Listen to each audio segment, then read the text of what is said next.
how to make your own server tag on Discord. Hey everyone, in this video, I'll show you how to make your own Discord server tag.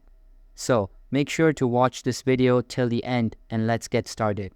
Server tags are a cool feature you can unlock with Server Boost. First, click your server name in the top left corner and select Server Boost. To create a server tag, you'll need at least 3 boosts on your server. Click Boost this server, press Continue, and complete the purchase to reach 3 boosts.